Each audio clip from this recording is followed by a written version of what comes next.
CBN White House correspondent Eric Phillips has tonight's top story. Good evening, Eric. John, Jenna, good evening. I spoke with Bill Roggio with the Foundation for Defense of Democracies. He's been studying this situation in Afghanistan for years, and he says in the 7 weeks or so since the president announced that U.S. troops would be leaving Afghanistan, the military has completed about 95% of its withdrawal. He says that is completely too fast to properly prepare the Afghans who will be left behind. The U.S. withdrawal from Afghanistan is nearly complete, although the president says the move is way overdue after 20 years. During that time, numbers have mounted. More than 2,400 American deaths, 20,000 Americans wounded, and $1 trillion spent to train Afghan forces. Plus, Biden maintains objectives have long been met, chief among them taking out Osama bin Laden. In 2014, some argued one more year. So we kept fighting. We kept taking casualties. In 2015, the same, and on and on. Nearly 20 years of experience has shown us that the current security situation only confirms that just one more year of fighting Afghanistan is not a solution, but a recipe for being there indefinitely. The longtime general over the operation in Afghanistan transferred his command days ago before leaving the country. We can all see the violence that's taking place across the country. But we know that with that violence, that what is very difficult to achieve is a political settlement.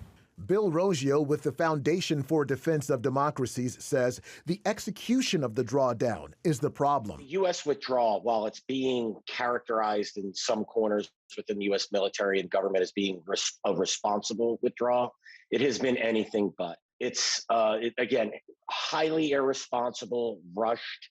Once the U.S. military realized we were leaving, it was a rush to the exit, and it's left the Afghan government in the lurch. A sentiment echoed by former President George W. Bush, who believes the withdrawal is a mistake. I think it is, yeah. Because I think the consequences are going to be unbelievably bad. Sadly, I'm afraid Afghan women and girls are going to suffer unspeakable harm. We will continue to provide civilian and humanitarian assistance, including speaking out for the rights of women and girls.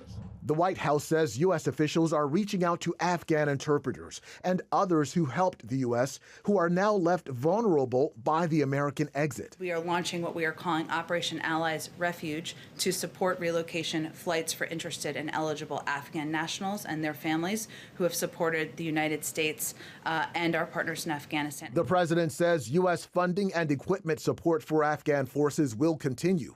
Roggio adds that assurance is not stopping the Taliban from advancing. Before April's withdrawal announcement, the Taliban controlled 73 districts. Since then, that number has swelled to 214. The Taliban has taken advantage of this power vacuum left by the U.S. and is looking to seize military control of Afghanistan. If what happened in Afghanistan stayed in Afghanistan, then we could shrug our shoulders and say, well, it didn't work. We tried to build a country. Now the Taliban runs it. But the Taliban is only a threat to the Afghan people, and it's not our problem. But that isn't the case. The Taliban's allies, Al-Qaeda, and a host of regional and global jihadist groups, this is a victory for them. And right now, everything is on track for U.S. troops to be completely withdrawn from Afghanistan by the end of August, weeks before the president's original September 11th deadline. The latest from the White House. John and Jenna.